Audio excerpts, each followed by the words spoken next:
अस्सलाम वालेकुम, welcome back to my YouTube channel. Sunday को वैसे तो रिलैक्स डे होता है, सारा दिन हम लोग बहुत कम काम करते हैं। हमारे घर में ऐसे ही होता है, बहुत रिलैक्स होता है सारा दिन। लेकिन आज सुबह सुबह ही उठना पड़ गया। उसकी वजह ये थी कि आज एक बहुत इम्पोर्टेंट काम था। इम्पोर्टेंट काम क्या था? वो ये था कि आज एमडी कैट का टेस्ट है और मेरी बेटी का टेस्ट है, जिसने इतनी अच्छे से जो मेहनत की है, बहुत मेहनत। एमडी कैट के लिए इतनी मेहनत करनी पड़ती है कि बच्चा समझे कि आपको नज़र नहीं आता। वो एक नुक्कड़ पे बैठ के ना उसकी तैयारी ही करता रहता है, कभी एकेडमी कभी घर पे, यानी बच्चा फारग नहीं होता। बहुत एक लेंथी और बहुत ही मुश्किल ये काम होता है। और आखिरकार आज वो दिन आ ही गया। जो बुक्स के ढेर पड़े हुए थे जगह जगह पे, तो मैंने अपनी बेटी से कहा कि आइंदा मुझे ये बुक्स नज़र ना आए और उठा के इनको एक साइड पे कर दो। ये इतना ज़्यादा मेहनत करनी पड़ती है कि पेरेंट्स को कहना पड़ता है कि बेटा बस कर दो, अब बस कर दो, उठ के घूमो फिरो, थोड़ा सा एंजॉय करो। और मैं भी ऐसे ही कहती थी, और बच्चे मेरे हंसते हैं कि कहते हैं, लोग पेरेंट्स तो कहते हैं कि पढ़ो और आप कहते हो उठो। जी, तो हम लोग पहुंच गए हैं टेस्ट सेंटर, जहां पे मेरी बेटी का टेस्ट है। लेकिन यहाँ पे बहुत ज़्यादा रश था, बहुत ज़्यादा रश था कि एक एक बच्चे को वो अंदर जाने दे रहे थे, गेट बंद था।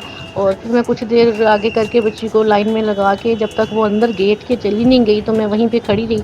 उसके बाद फिर मैं वापस आई हूँ।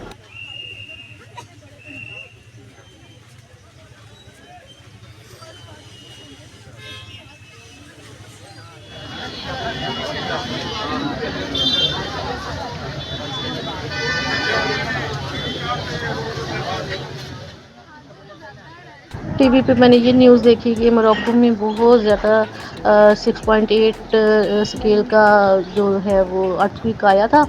और इतनी ज़्यादा नुकसान हुआ है, इतना ज़्यादा, बहुत दुख हुआ मुझे। बल्कि हर एक इंसान को दुख हुआ है, काफ़ी ज़्यादा नुकसान हुआ है। तो अल्लाह ताला सबको इन कुदरती आफात से बचाए, क्योंकि ये किसी के हाथ में तो है नहीं है, ज़ाहिर है। तो अल्लाह ताला सबको इन आफात से बचाए, आमीन। मुझे यहाँ से याद आ गया 2005 का ज़लज़ला जो पाकिस्तान में आया था। तब भी बहुत ज़्यादा तबाही हुई थी, अल्लाह माफ़ करे, बहुत ज़्यादा तबाही हुई थी। तो बस ये अल्लाह ताला सबको अपनी अमान में रखे। 2005 के पाकिस्तान का जब ज़लज़ला आया था तो लोगों ने बहुत ज़्यादा एक दूसरे की हेल्प की थी। मुझे याद है कि सब ने मिलजुल के ना ट्रक अपने अपने मोहल्लों से इवन भिजवाए थे सामान के। सर्दियाँ आने वाली थी और हर चीज़, जो स्वेटर शालें वगैरह, सब कुछ भिजवाया था हम लोगों ने भी, बाकी सब ने भी। तो अल्लाह ताला ऐसे सबको ही हिम्मत दे और सबको एक दूसरी यूनिटी करनी चाहिए ऐसे हालात में। बस अल्लाह ताला सबको अपनी अमान में ही रखे, बस यही दुआ है। जी, बेटी को मैं छोड़ के वहाँ पे सारी चेकिंग वगैरह उसकी करके वो अंदर गेट के अंदर चली गई है, और अब मैं वापस जा रही हूँ। और यहाँ पे गाड़ियों को खड़ा नहीं होने दे रहे, क्योंकि मैं तो गई थी ऑटो पे। अब मुझे पता नहीं मेरा ऑटो वाला किधर चला गया। तो यहाँ किसी ऑटो को, किसी गाड़ी को, किसी मोटरसाइकिल को इवन यहाँ खड़ा नहीं होने दे रहे। अब मैं उसको ढूंढ रही हूँ और देखती हूँ फिर अब कहाँ है वो। बेटी को वहाँ छोड़ने के बाद वापसी पे मैंने फिर आके सब्ज़ी ली और चिकन लिया। और मैंने कहा चलें एक ही चक्कर लग जाए, ताकि सुबह सुबह जाके फिर पहले मैं कुकिंग कर लूँगी। पकाने तो आज मैंने चने ही थे, क्योंकि रात के भी गोए हुए थे। सब्ज़ी मैंने वैसे ही रास्ते से गुजरते गुजरते मैंने कहा चले ले लेते हैं, साथ में मैंने चिकन भी ले लिया।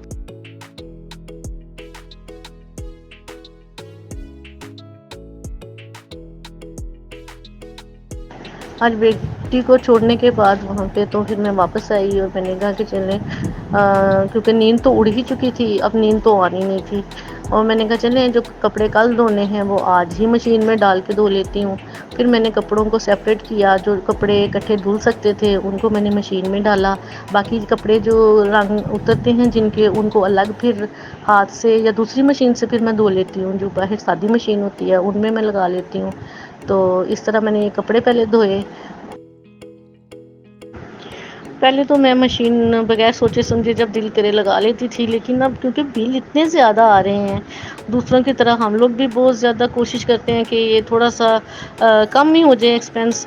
और इस वजह से मैं फिर अब सोच समझ के हफ्ते में कुछ 2 दफ़ा मशीन लगा लेती हूँ, और बकाया बस हाथ से जो कपड़े धोने वाले होते हैं वो मेरी मेड भी धो देती है।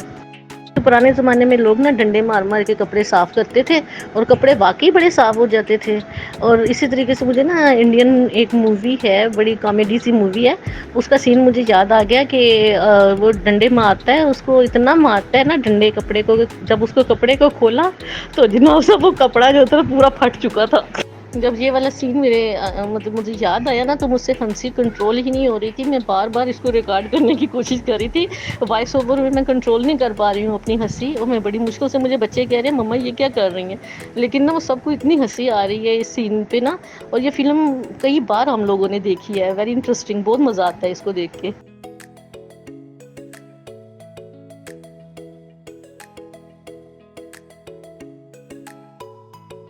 मैंने कहा कि क्यों ना कि आज डस्टिंग ही कर लें, टाइम है काफ़ी। तो मैंने ये चीज़ें जो कभी-कभी चले डस्टिंग करते हैं, वो डस्टिंग की है। और उसके बाद मैंने घर के जाली के जो दरवाज़े थे, उनकी जाली साफ़ की है और खिड़की की जाली भी साफ़ की है। मेरे पास आज टाइम काफ़ी ज़्यादा था, तो मैंने कहा चलें आज इसको अवेल करते हैं।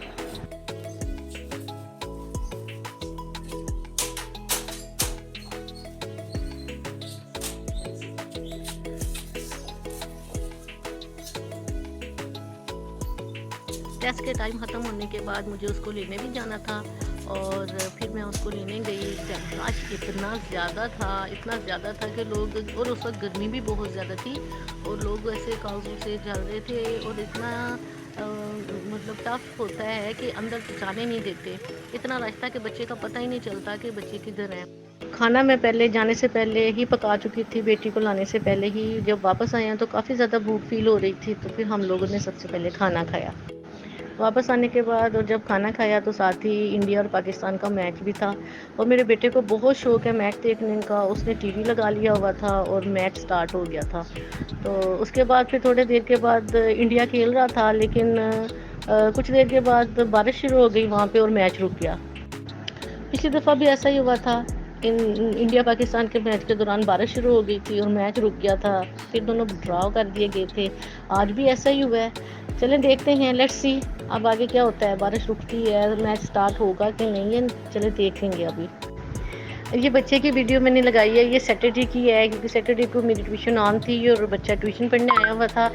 इसका यूनिफ़ॉर्म इतना इम्प्रेसिव था, इसने ना आर्मी का यूनिफ़ॉर्म पहना हुआ था 6 सितंबर की वजह से। तो कल ये आया, मुझे इतना माशाल्लाह क्यूट लगा और मैंने इसकी वीडियो बनाई।